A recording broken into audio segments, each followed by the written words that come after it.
Let's go back a few years. There's my broadcast partner, Bowdler, who was the first-round choice of the Atlanta Hawks a few years ago. Boy, look at that. I haven't seen that footage in a while.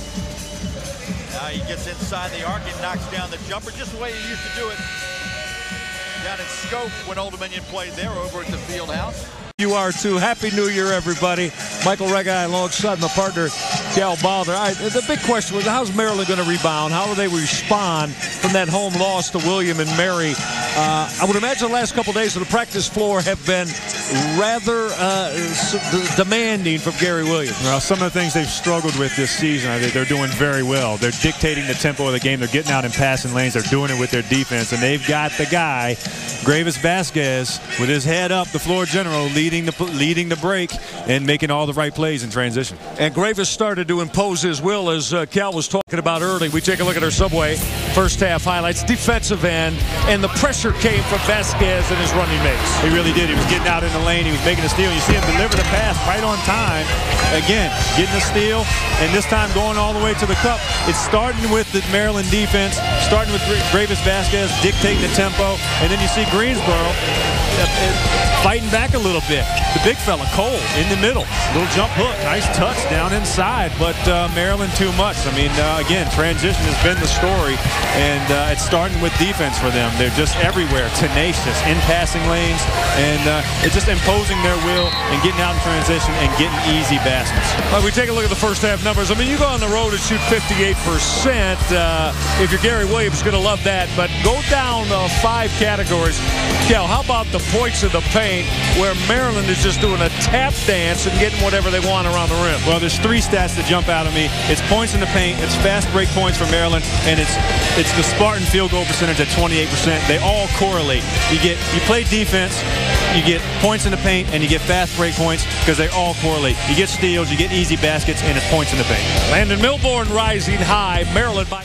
Hi, everybody. John Castleberry along with the Old Dominion Hall of Famer Bowdler.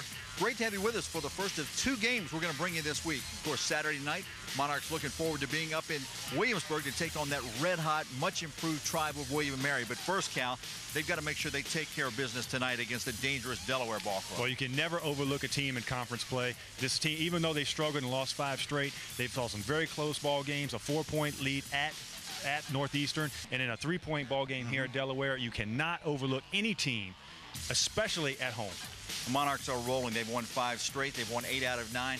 They're big, they're solid, and perhaps the most solid of all, the senior Gerald Lee. He's been great lately. Well, Gerald Lee's been very steady, and the man in the middle for this Monarch team at 6'10", 250 pounds. He can put the ball on the floor. He's got great footwork and fundamentals inside, good rebounder, and they're going to need him the rest of the way, and especially here tonight. Now, Delaware, led by Juwan Carter, he does just about everything for this ball club. He's second in the league in scoring, and he's going to have a good game tonight. Well, he's had a lot of weight put on his shoulders this season due to Brian Johnson's ACL tear, who's out for the entire season, redshirted, and he's got a lot of weight to carry. He's got to do it all for this team, and he's been getting it done, averaging 17 points a game. As you say, he'll need some help tonight, though, because they've got a very young squad. In fact, they don't have a senior on the active roster right now, but a lot of these young guys have stepped up lately, especially a freshman, Josh Brinkley. And Josh Brinkley coming off a great game, 8 for 9 shooting from the floor against Townsend, even though it was a loss, at 17 points, and let's see if he can carry it on again tonight.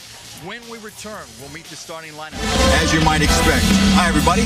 John Castleberry along with the Old Dominion Hall of Famer Bowdler. And Cal, things are tight in the standings, and I say get used to it. It's probably going to be that way right up until the tournament. Absolutely, John. I don't expect anything less. But as strong as this CAA conference is this year, it's going to be a battle to the end. Top echelon is incredibly strong. Now, today we feature the 2 co-players of the year in the CAA. Charles Jenkins for Hofstra, for Gerald Lee for Old Dominion.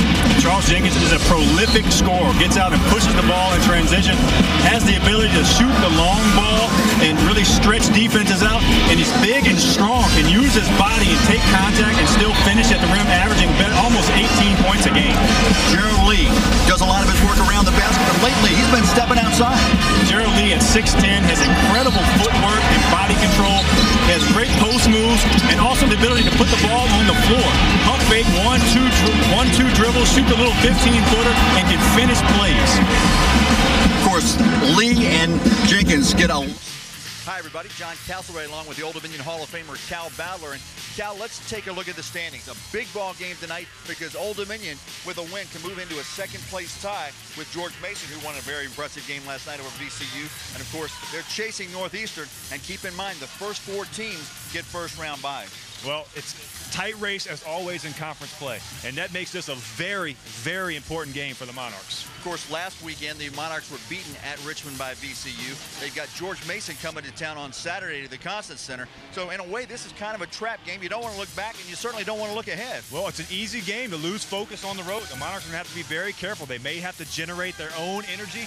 And you know what? You don't want to get stuck with your hand in the cookie jar here. They're going to have to get this game on the road. They don't want to look ahead. Now, back on January 6th in Norfolk, Old Dominion just did squeak out a 2-point win, 74-72 over James Madison. And Kent Bazemore had a big night, 19 points to lead the way. Well, Bazemore, one of the rising stars, definitely on this Monarch team, but in the CAA as well. He's got long arms. He's very athletic. He gets out and forces the action defensively. He gets out in transition and pushes the ball. Very athletic and can finish plays. He's a tremendous star and rising star in this league. Madison is only 3-10 in the league, but they're still a dangerous ball club, and primarily they're dangerous because of the big guy they've got, the transfer from Texas A&M, Denzel Bowles, a Virginia Beach native. Well, Bowles averaging over 20 points and 10 rebounds gives him a force inside, something that they haven't had, that interior presence. He's got great footwork and athleticism. He can finish over either shoulder on the interior, and he gives them that inside presence. And with the absence of Devon Moore and the absence of Siminoff, they really need him to play big.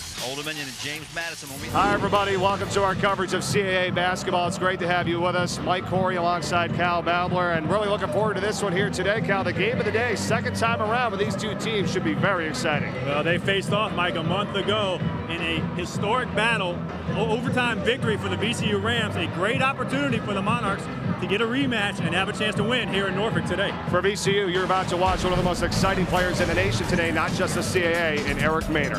Eric Maynor, a premier player in the country, leading the league in scoring right now, and certainly the heart and soul of this Ram offense and this Ram team. He does it from everywhere. He can shoot from deep, he gets into the paint, he pushes the ball in transition, and he runs this team. He has great body control, great poise on the court, and he changes direction and changes speed with the best of them. Gerald Lee is 6'10", 250 pounds.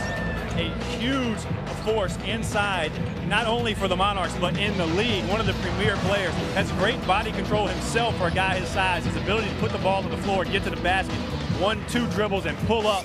Incredible. Great footwork and can finish jump hooks around the lane and can finish through contact. The floor general for the Monarchs, Darius James, silky smooth, left-handed, can shoot the ball to 3, but distributes the ball for this Monarch team, and really important at getting the ball where it needs to be for this Monarch team to be successful.